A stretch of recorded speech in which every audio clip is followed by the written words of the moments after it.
E aí, tudo bem? Vamos para mais um vídeo, mais um bloco de aula. Hoje a gente vai falar sobre teoria dos negócios jurídicos, o plano de eficácia. Falou do plano de validade, falou teoria das invalidades, agora plano de eficácia. E aí, novamente, vamos voltar um pouquinho. Como é que eu chego até o plano de eficácia? Quando eu falo de negócio jurídico, eu tenho a chamada escada ponteana. Na escada ponteana eu tenho lá plano de existência, plano de validade, plano de eficácia. Em tese, eu tenho que passar de um por um até chegar ao final do meu negócio jurídico, onde ele será existente, válido e eficaz. Ser eficaz é produzir efeitos. Bem, a regra é essa. Nem sempre acontece dessa forma. Que é o seguinte, o plano de eficácia é onde eu vou modular os efeitos. Normalmente, uma vez válido, o negócio jurídico automaticamente produz efeitos. Eu não preciso de nada para que ele produza efeitos. Essa produção de efeitos é automática. Não depende absolutamente de nenhum ato para tal. Pois bem, então para que eu tenho plano de eficácia? Bem, eu tenho um plano de eficácia que é para modular os efeitos. Estabelecer quando inicia a produção de efeito, quando termina a produção de um efeito. Então é um plano para modular esses efeitos. Não é necessário, eu não preciso dessas figuras que a gente vai falar para que se inicie em regra. Em regra, uma vez válido, produz efeitos. Então a regra é existente, válido, eficaz. Só que pode acontecer do meu negócio jurídico ser inválido e ainda assim produzir efeitos. Quando eu falo de invalidade, eu tenho dois tipos de invalidade, né? Anulável ou nulo. Anulável a gente já viu que produz efeitos, porque o negócio jurídico anulável, ele vai produzir efeitos até que o juiz o desconstitua. Então eu tenho produção de efeitos do negócio jurídico anulável. E o nulo em regra não produz efeitos, mas excepcionalmente sim. Então é uma figura muito interessante, que é a figura do casamento putativo, é o casamento nulo. Mas em que pese nulo, ele produz efeitos para a proteção dos cônjuges, na verdade ex-cônjuges, né, quando ele é reconhecido nulo, mas há uma produção de efeitos para a proteção desses sujeitos. Bem, dito isso, eu cheguei no plano de eficácia. Quais são os chamados elementos eficaciais? Quais são os elementos que vão modular a produção de efeitos do meu negócio jurídico? E tem três elementos: condição, termo ou encargo. Condição, termo ou encargo. A primeira delas é a condição. O que é a condição? Condição é um elemento acidental, futuro e incerto. Futuro e incerto. Quando eu falo de condição, eu tenho que lembrar, eu estou falando de algo futuro e incerto. Algo que vai acontecer, quer dizer, algo que pode acontecer. Eu não tenho certeza se vai acontecer. Isso é caracteriza a condição. A condição é o se. Farei algo se acontecer isso. Farei algo se determinado evento ocorrer. Beleza? Por exemplo, vou... É o que acontece bastante. Doação para casamento. Vou lhe doar uma casa se você casar. Às vezes vai até se você casar com tal pessoa. Perceba que meu negócio jurídico, que é a doação, só vai produzir efeitos se ocorrer um evento futuro incerto, que é o casamento. O casamento não é algo certo, depende da vontade dos dois, depende de outros fatores. Tranquilo? Então a condição vem aqui no artigo 121. Na verdade, o nosso plano de eficácia, ele é tratado do artigo 121 até o artigo 137 do Código Civil, que deve estar na mão de vocês, pelo menos acompanhando aí, que vai facilitar bastante. Então vamos lá, artigo 121. Considera-se condição a cláusula que, derivando exclusivamente da vontade das partes, subordina o efeito do negócio jurídico a evento futuro e incerto. E ele me diz, evento futuro e incerto derivando exclusivamente da vontade das partes. Por que ele fala exclusivamente da vontade das partes? É porque antigamente existia as chamadas conditio iuris, que seriam condições derivadas da lei. Por exemplo, para que produzisse efeitos uma venda de imóvel, você tinha que registrar no cartório de imóveis. Essas condições legais, elas não são mais entendidas como condições, mas são como formalidades. Então, para ser condição, tem que decorrer da vontade das partes. Então, eu tenho três elementos que compõem a condição: futuridade, Então o evento tem que ser futuro, algo que vai acontecer. Incerteza. Incerteza diz respeito à própria ocorrência do evento, não é o quando. A incerteza é a ocorrência, se o evento vai ocorrer ou não. A incerteza quanto ao tempo, isso vai tocar o termo, a gente vai falar lá na frente. Então o evento é que tem que ser incerto, eu não sei se vai acontecer. E aí vem aquela discussão, né? Morte é condição ou morte é termo? Segura um pouquinho, quando a gente falar de termo a gente volta para isso. Mas então a gente tem futuridade, incerteza e aí vem o terceiro elemento, que é voluntariedade. A condição tem que decorrer da vontade das partes, não é decorrência da lei. Se for decorrência da lei, isso não é condição, isso vai tocar uma formalidade legal, tranquilo? Pois bem. Vamos lá. Qual é a classificação? Bem, a condição ela pode ser, quanto à maneira de atuação, ela pode ser suspensiva ou resolutiva. E aqui é onde os alunos mais se batem. A condição ela pode ser suspensiva ou a condição pode ser resolutiva. A condição suspensiva é aquela que impede a produção de efeitos até que ocorra o evento. Ou seja, quando eu estabeleço uma condição suspensiva, os efeitos do meu negócio jurídico ficam suspensos até que ocorra o evento. Ocorrendo o evento, ele começa a produzir efeitos. É o exemplo que a gente falou aqui. Casamento. O sujeito fala, olha, eu vou lhe doar um apartamento se você casar. Se casar com tal pessoa. Enquanto a pessoa não casa, ou seja, enquanto não ocorre o meu evento futuro incerto, o meu negócio jurídico fica suspenso, não produz efeitos, ou seja, não tem doação. Não há doação. Ele está suspenso. Uma vez que ocorra o evento, que é o casamento, aí sim passa a produzir efeitos, ou seja, a condição ela suspende o efeito. Só passa a produzir efeitos quando ocorre a condição. A outra é a resolutiva, essa é diferente. Essa ela faz cessar a produção de efeitos. Ela resolve a produção de efeitos. Lembrar que resolver está sempre ligado a extinguir. Então seria um exemplo, esse é um exemplo bem impossível de acontecer, mas vamos lá. Seria o seguinte evento, deixa eu só botar aqui que o sol tá batendo. Pronto. Seria o seguinte evento. Agora tá tranquilo, vamos lá. Algo bem impossível acontecer. Imagine que eu empresto um livro para você, isso não vai acontecer, é só um exemplo, nunca me peça livro para a gente não ter um problema sério. O que acontece é o seguinte. Imagine que eu falo a seguinte hipótese. Você está com dificuldade na matéria, você está com dificuldade em civil, eu falo, não, eu vou lhe emprestar um livro. Você me devolve quando passar na matéria. Apesar de eu ter dito quando passar na matéria, passar na matéria é evento futuro incerto. Você pode perder. Então é evento futuro e incerto. Se você passar, você me devolve o livro. Então perceba que no nosso caso, no momento em que eu celebrei o negócio com você, que é empréstimo, ele já começou a produzir efeitos. Ao produzir efeitos, ele se mantém produzindo efeitos até que ocorra a condição, o evento futuro incerto. E esse evento futuro incerto é o quê? Passar na matéria. Passando na matéria, meu negócio jurídico com você para de produzir efeitos, extingue. Isso quer dizer que você me devolve o livro. Tranquilo? Deu para entender, né? A suspensiva suspende, só vai produzir efeitos quando ocorrer o evento. Então imagine que fica aqui correndo, ocorreu o evento, pronto, começa a produzir efeitos. A outra não. A outra está produzindo efeitos, quando ocorre o evento, acabou. Não tem mais produção de efeitos para ninguém. Extingue a produção de efeitos. Suspensiva, resolutiva. Pois bem, ela às vezes vem prevista no artigo 125 e no artigo 127. Dá uma lida no 125 e depois dá uma lida no 127. A outra classificação sobre condição é quanto à licitude. E aí, quanto à licitude, elas podem ser lícitas, ilícitas, perplexas, puramente potestativas. Vamos entender. A condição ela pode ser lícita. Normalmente ela é lícita. É aquela que está de acordo com o ordenamento jurídico. Uma coisa, casar está de acordo com o ordenamento jurídico. Passar na matéria. Mas não pode fazer uma condição de matar alguém.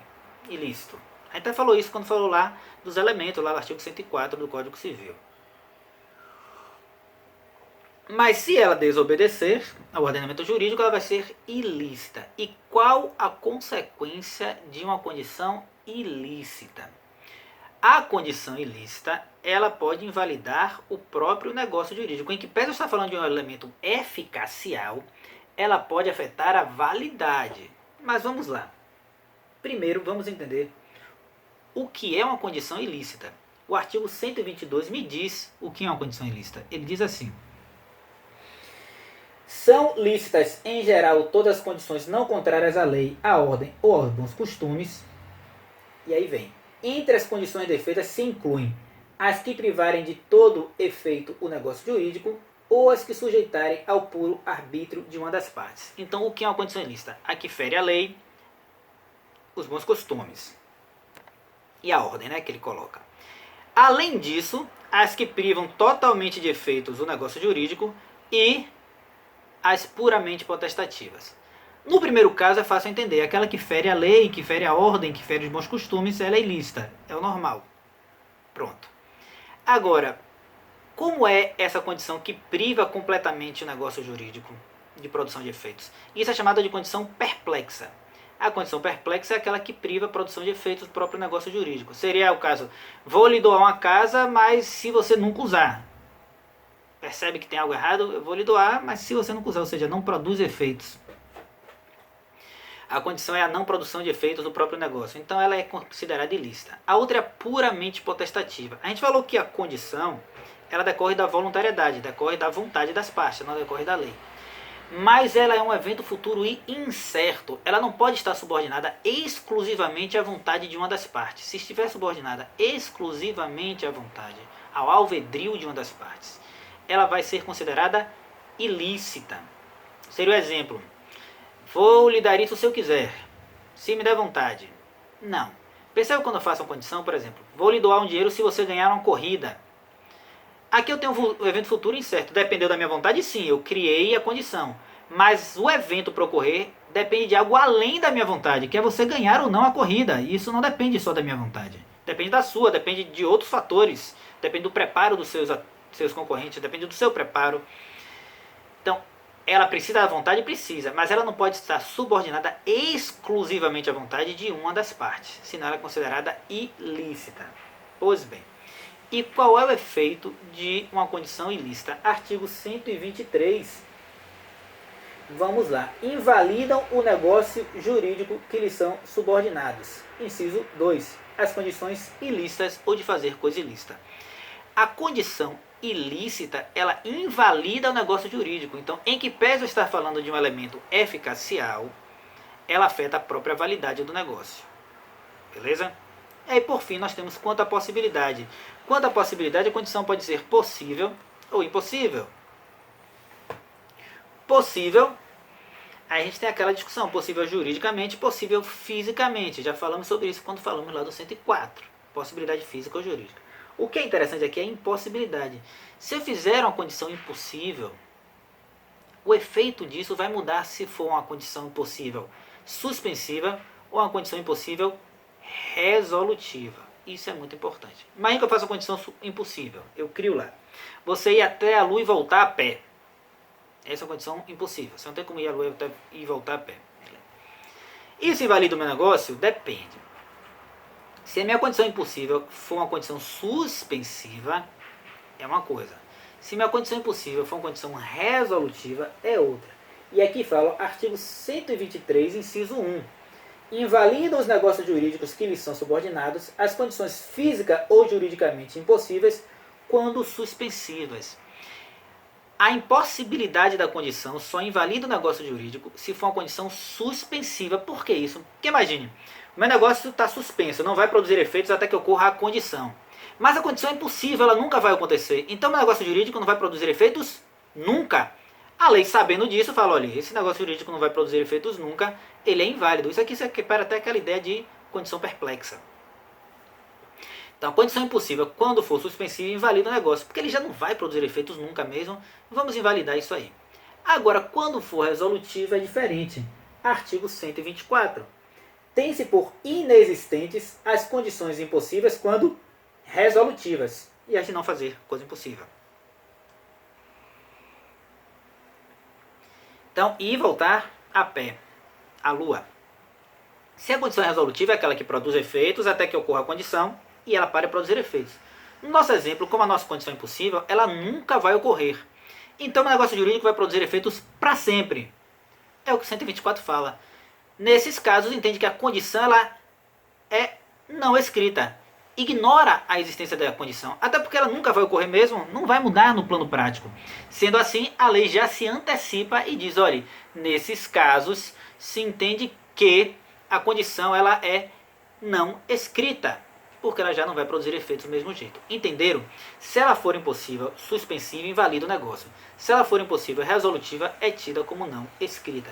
Importante saber isso para não confundir. Inclusive, essa parte dentro de plano de eficácia é o que mais cai em concurso, porque as pessoas confundem muito. Tem ainda quanto à fonte, a classificação, que elas podem ser causais, elas podem ser potestativas ou mistas. Essas causais é que depende do acaso, do alheio, a condição normalmente é assim. As potestativas é que depende da vontade dos contratantes, e aí tudo bem, desde que não seja puramente potestativa, que é invalida, a gente acabou de ver isso. E as mistas é que aquela que depende de vontade e de fator externo, de fator alheio. Tranquilo? Condição tem algumas coisas interessantes. A condição suspensiva impede a aquisição do direito. Isso é importante saber. Se você faz um negócio jurídico sob condição suspensiva, você não adquire o direito até que ocorra a condição. Por quê? O que é óbvio, eu não sei se a condição vai ocorrer. Então eu não posso transmitir para você um direito, já que eu não sei se você efetivamente vai adquirir esse direito. Então, enquanto não houver o adimplemento, quer dizer, houver a ocorrência da condição, não há também a aquisição do direito. Agora, cuidado, porque o artigo 130 diz o seguinte: o titular de direito eventual é aquele que está submetido a uma condição. Nos casos de condição suspensiva ou resolutiva, é permitido praticar atos destinados a conservá-los. Você pode utilizar atos, medidas, ações para conservar esse direito eventual, apesar que você não é ainda o dono desse direito, você não adquiriu, mas você pode utilizar instrumentos de proteção, são medidas preventivas. Isso pode. Não quer dizer que você tenha adquirido esses direitos. Tranquilo? Condição suspensiva impede a aquisição do direito. A resolutiva não, que você já produz efeitos desde o momento da celebração. Depois de condição, nós temos uma outra figura, que é chamada termo. Termo, evento futuro e certo. Eu sei que ele vai ocorrer. Eu posso até não saber quando vai ocorrer, mas eu sei que ele vai ocorrer. Pois bem, esse evento futuro e certo é chamado de termo. E aí vem aquela discussão, morte é condição ou morte é termo? Eu sei que é difícil vocês ouvirem isso, mas todos vocês vão morrer. Então morte é um evento futuro e certo. Eu não sei quando, mas aí tudo bem, não tem problema, porque a certeza não é no tocante. Pô, essa minha piada foi pesada no momento que a gente se encontra, né? Foi mal, gente, mas agora já foi. Ignore. Vamos lá, voltando. Sendo assim, no evento futuro incerto, eu não sei exatamente quando vai ocorrer, mas eu sei que vai ocorrer. A certeza não está ligada ao momento, em saber exatamente quando vai ocorrer. A certeza está ligada ao evento em si. Eu sei que o evento vai ocorrer, independente do quando. Então isso é termo. Nota-se que o termo tem dois elementos, certeza e futuridade. É o que troca, é o que muda para a condição. Condição é incerteza. Então, enquanto a condição é o se, o termo é o quando. E aí nós temos, o termo ele pode ser determinado ou indeterminado. Termo determinado é aquele que tem uma data específica para acontecer. Quando fizer 18 anos, eu sei quando vai acontecer. Faça um contrato de 2 anos, eu sei quando vai acontecer. Mas o termo pode ser indeterminado. Eu sei que vai acontecer, mas não sei quando vai acontecer. Então vamos lá. Seriam os casos da própria morte. A morte é um termo indeterminado. Eu não sei quando ela vai acontecer. Sei que vai acontecer. Então é um termo indeterminado. Além disso, tem uma outra classificação. O termo ele pode ser inicial ou final, que é chamado dies a quo e dies ad quem. O termo inicial é aquele que, uma vez ocorrendo o evento, passa a produzir efeitos. O termo final é aquele que, ocorrendo o evento, cessa a produção de efeitos. Então vamos lá.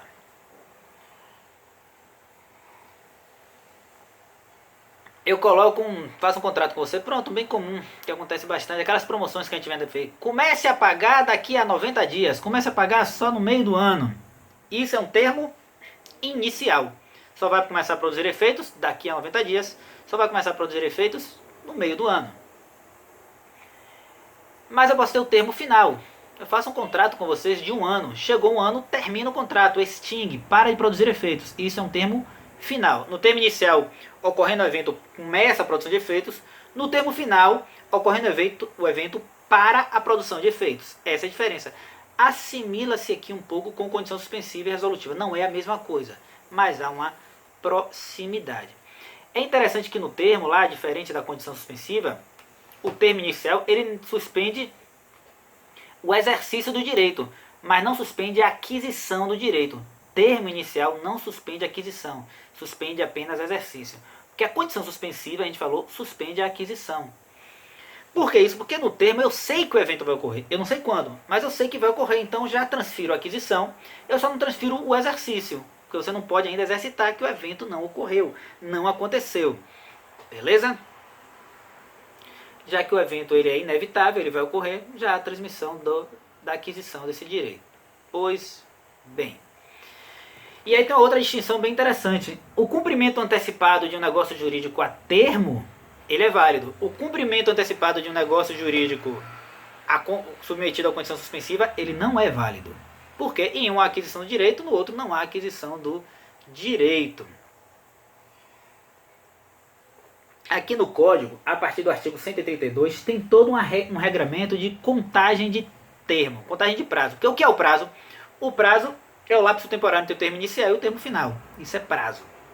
E eu tenho aqui no 132 todo um regramento de contagem de prazo. Leiam, vale a pena ler, é algo simples. São coisas como: o dia do vencimento cair em feriado, prorroga-se o prazo para o dia seguinte. Meado considera-se em qualquer mês o 15º dia. São regras bem simples, não há reflexão a ser feita. Peguem o 132, leiam para saber como você conta o seu prazo. Isso é importante, advogado precisa contar prazo. Na verdade, jurista precisa contar prazo. Advogado, juiz, promotor, defensor, qualquer um. Bem, e aí a gente tem o último fator eficacial, que é o modo, ou encargo, ou ônus. O que é isso? No modo, ou encargo, ou ônus, são sinônimos. Eu vou usar o nome encargo, mas é tudo sinônimo. É uma determinação acessória que impõe ao beneficiário